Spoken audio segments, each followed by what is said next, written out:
Tonight, continuing fallout from the resignation of CIA Director David Petraeus. Bob Orr has new information. Congress returns this week, but can it avoid the fiscal cliff? David Martin outlines the budget cuts the Pentagon is facing. Californians vote for higher taxes for schools. Carter Evans talks to teachers and kids. We want to have a good life. We want to have great careers. And on this Veterans Day, Lee Cowan hears from parents who lost their only child to a man wearing an Afghan army uniform. This is the CBS Evening News.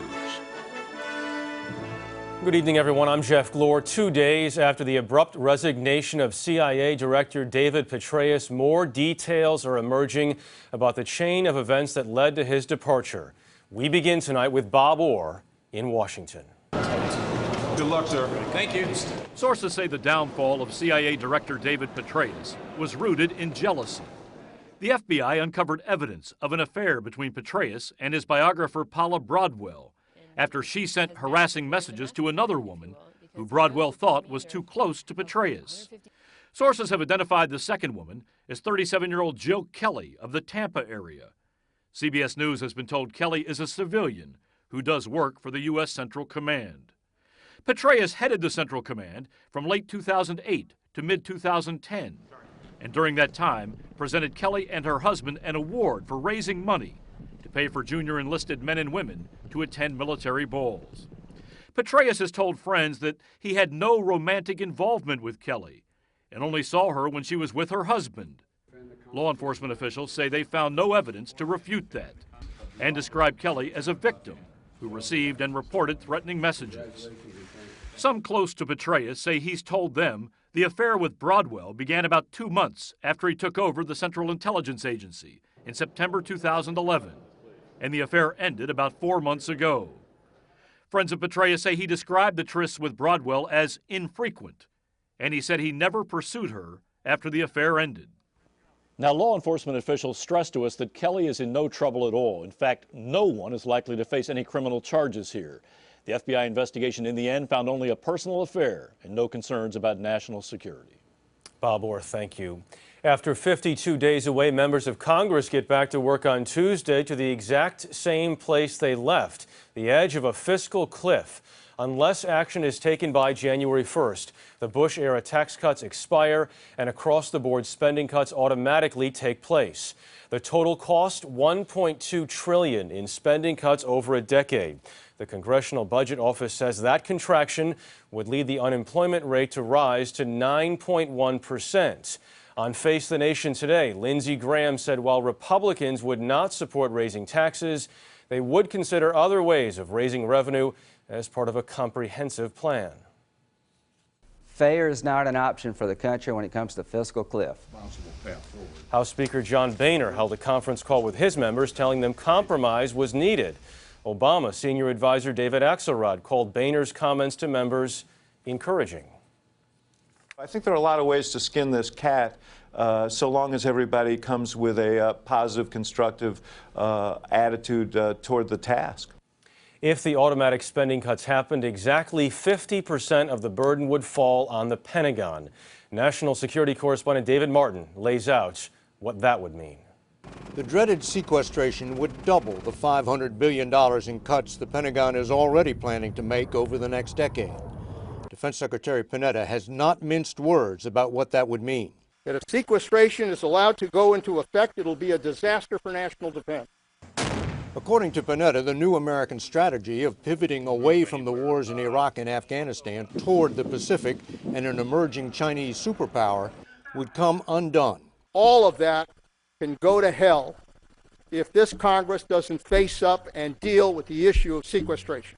In this letter to senators, Panetta warned that by the time sequestration was over, the U.S. would have its smallest ground force since 1940, smallest Navy since 1915, and smallest Air Force ever. A bleak prediction which ignores the quantum leap in weapons technology between then and now. As the president pointed out in the debates, no other country comes close. We spend more on our military than the next 10 countries combined. China, Russia, France, the United Kingdom, you name it. Next 10. Sequestration would not change that. According to the Center for Strategic and Budgetary Assessment, it is not the size of the cuts, about $50 billion a year, that would be so damaging, but the fact that they would be across the board. Panetta adds that except for military pay, every program from the Joint Strike Fighter to military bands would be cut by the same amount, 23%. It's absolutely a foolish thing to do. If you want to cut the defense budget, that's fine. This is a foolish way to do it. In other words, if the Pentagon were allowed to pick and choose its cuts, sequestration might not be the disaster Secretary Panetta is predicting. David Martin, CBS News, the Pentagon. Huge Pentagon contractors aren't the only ones with a stake in this debate. 120,000 small contractors take part in the federal marketplace, a market worth $500 billion. Lowell Van Slot is scrambling to run every conceivable planning scenario for 2013. This is FedBiz Ops. He's the military contracts manager for U.S. Technologies, which does 60% of its business with the Defense Department. Not knowing exactly what to expect is not a position anybody wants to be in because we're affecting people's lives here. We don't want to lay people off. We ran them all through. The $12 million New Jersey-based company makes parts and electronics for defense systems. But with the potential for deep cuts in spending looming on January 2nd, orders from the military are slowing down.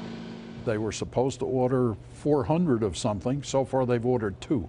This year, American companies made 36 million meals ready to eat, or MREs, 9 million combat uniforms, nearly 1 million pairs of combat boots. Even the giants depend on thousands of smaller companies. 1,300 suppliers in 45 states build Lockheed Martin's F-35. Boeing's C-17 contains parts from 700 companies in 44 states. All of it could be affected by the possibility of $1.2 trillion in spending cuts. When you suddenly stop that, that's when you're going to see catastrophic impacts on businesses in terms of their ability to survive even. If the automatic cuts happen, the Congressional Research Service predicts a loss of 1.4 million jobs next year. Now the recovery efforts from Sandy. Tonight, more than 166,000 customers in 3 states remain without power nearly 2 weeks after the storm. The death toll rose by 1 today to 113. FEMA says it's approved more than $411 million in housing and other individual aid. Mark Strassman is in Brooklyn, New York, where help is still needed. New York's Veterans Day parade was also a salute to the city's recovery from Sandy, at least in Manhattan. I feel like I'm back in Vietnam. But 14 miles away in Brooklyn, Vietnam veteran Danny Smith walked to a gas line to wait for an hour for National Guardsmen to give him 5 free gallons. Without the gas for this generator, you'd be in trouble. I wouldn't be able to charge the cell phone. And the cell phone's your lifeline to the insurance companies and to other family who are trying to find out, are you okay? And on cold nights, you wouldn't have heat. No heat, no heat. In Brooklyn's working-class Gerritsen Beach community, all the streets were flooded by Sandy's storm surge. Almost 2 weeks later, no one here has power. Tough? Tough, very tough. It's scary because it is dark here at night with no lights. 1,700 of the 2,400 homes were damaged or destroyed. And residents complain they've been forgotten in the city's recovery. Smith showed us the neighborhood. He got wiped out. She got wiped out. They got wiped out. His cousin's house is wet and cold. The bathroom used to be over here. Insurance inspectors have yet to survey the damage caused by 7 feet of floodwater in the basement. In this close-knit, multi-generational community, many families lost everything. Ruined heirlooms sit before many houses. But Smith salvaged something special this Veterans Day. Letters he wrote to his mother from Vietnam. December 24th, 1966. I mean, how do you put a price tag on that? Many houses here look like this inside, dark, dank, and depressing. This family has lived here for 42 years. They say they want to rebuild, but they're still waiting for the insurance adjuster and for the power to come back on. Jeff? Mark Strassman, thank you. New Jersey was the state hardest hit by Sandy. As Tony Guida shows us tonight, people along its famed shore are trying to salvage what remains. No place took a stronger punch from Sandy than Ortley Beach, New Jersey. The town has been closed, off limits, since the storm hit. Today, Kim Rosa got a police escort to see her home for the first time. There wasn't much to see. We were hoping to prepare ourselves and have an idea of what to expect, but I don't think it could prepare you when you see it in person. The entire ground floor of Rosa's house was washed away, a sorrowful sight for a woman who has been coming here since she was a child. She hopes her children will be able one day to visit a rebuilt beach house. I hope we can go back and create new memories.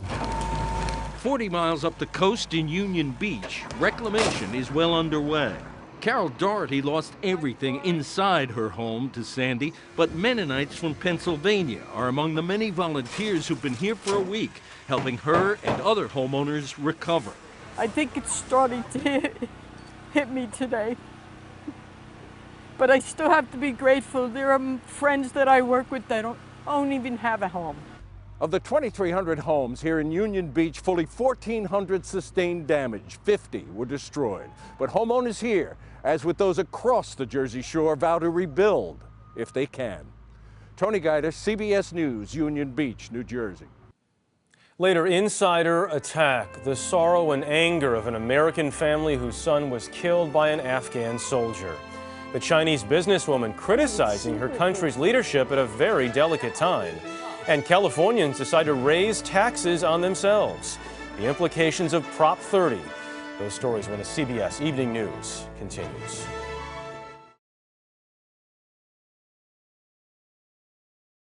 An explosion likely caused by a gas leak destroyed part of an Indianapolis neighborhood last night. At least 2 people were killed, 7 taken to the hospital. The blast was felt 3 miles away and was followed by a fire. Some 36 homes were damaged or destroyed. California started the anti-tax revolution, but after years of budget cuts and surging deficits, this week, voters in California reversed course. Here's Carter Evans. For drama teacher Leo Krupsak and his LA middle school students, the show would not have gone on if California voters rejected Proposition 30. Dance shows, choir shows, instrumental and band shows. All were on the chopping block. Part of $6 billion in cuts that even a 7th grader like Zachary Alvarez knew could hurt his future. We need more education for kids because we want to get smarter, we want to have a good life, we want to have great careers. But Prop 30 doesn't actually increase education funding. It's intended to stabilize budgets after years of cuts. Cuts that were so severe, Governor Jerry Brown said today, new taxes were the only option. In California, you can only cut schools and university so much, and then people say, enough already. Prop 30 temporarily raises the state sales tax in some areas to more than 9%. It also hikes state income taxes for those making more than $250,000 a year to the highest levels in the nation. But parents and educators now have another concern. Prop 30 doesn't guarantee that all the new tax money will actually end up going to schools. That's because the money goes into the state's general fund, where there are many competing interests. What's your name? So parents like Shayna Landsberg are going to be watching closely. If they think that the money is not actually getting to the schools, I don't think you'll be able to go back and ask for money again for education for a long, long time. Let's go, let's win.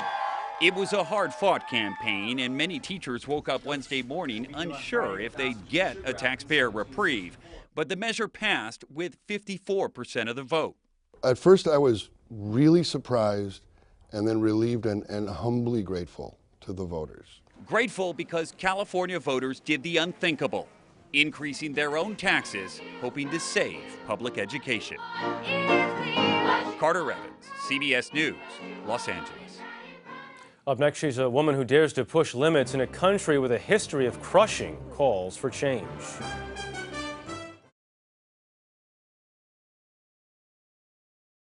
This week, China's ruling Communist Party will formally anoint the country's new leadership. Dissent is rarely tolerated in China, but as Bill Whitaker reports tonight, one prominent woman is not afraid to voice her criticism of the government. In a country of 1.3 billion people, Hong Huang stands out. She's a doting mother, a columnist, a blogger. She owns a high-end fashion boutique, publishes a trendy fashion magazine. She's a tastemaker and opinion maker, known for her bold fashion statements and her bold statements. You think all the communists in China believe in communism? I think that's the biggest joke. So what do they believe in? Money, for sure. Her mother was Mao Zedong's English tutor and translator during President Nixon's visit. Hong was educated in the U.S. at Vassar. She loves to promote Chinese design as much as she loves to poke China's leaders for arrogance and corruption. If I see something I don't like, I just say something. I'm just blabbermouth. I think it's part of my American education more than anything else. How do you get away with it? How do they get away with it is the question, really. In a country with little tolerance for dissent, Hong boldly pushes the limits. She had a talk show but walked away because the government censored her guests. She now has almost 6 million followers on China's version of Twitter. How do you know you've gone too far? It's called the 3 T's, right? It's the Tibet, Taiwan, and Tiananmen that you don't talk about. But she is seeing China change. When high-ranking political leader Bo Xilai recently was brought down by scandal, his wife convicted of killing a British businessman, millions of others joined her in a freewheeling internet discussion. It's a huge crack in the wall, for sure, because I don't think any political problem has been so played out in public ever before. Her mother was arrested during the Cultural Revolution. She wants her daughter's China to be a more open place. She hopes new leaders picked at the party Congress will be agents of change. The change in leadership gives people reason to hope.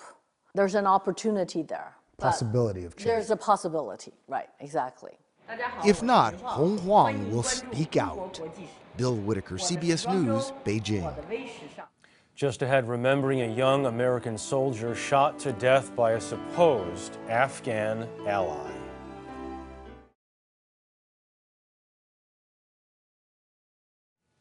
Today is Veterans Day, and at Arlington National Cemetery, President Obama laid a wreath at the Tomb of the Unknowns.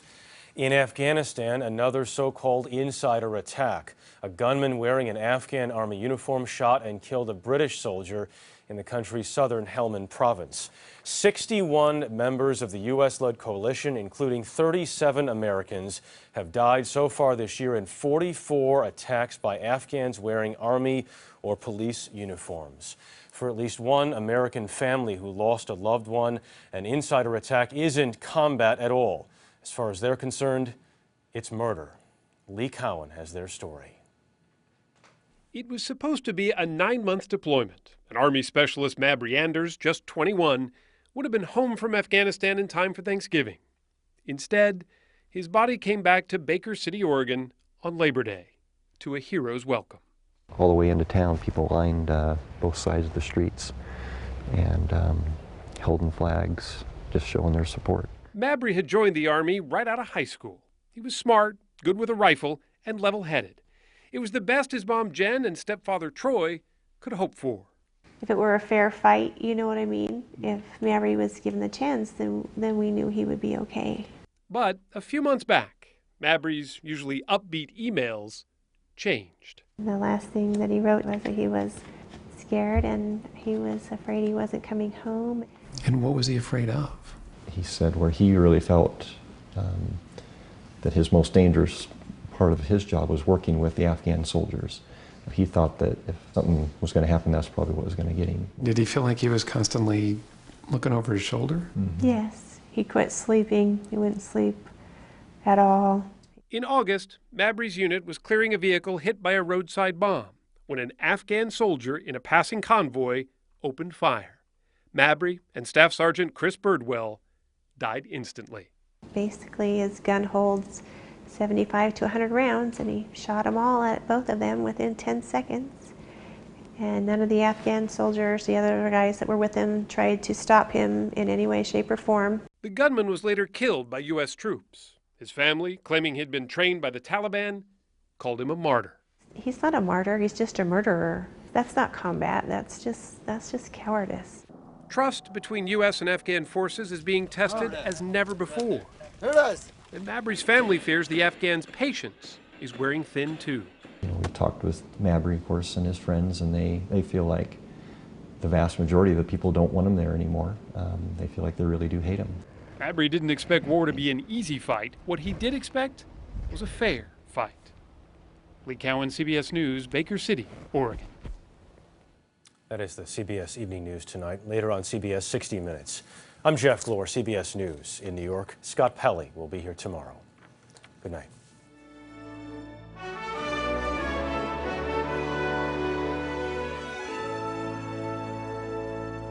On television, online, on the go, and now free on iPad. CBS News.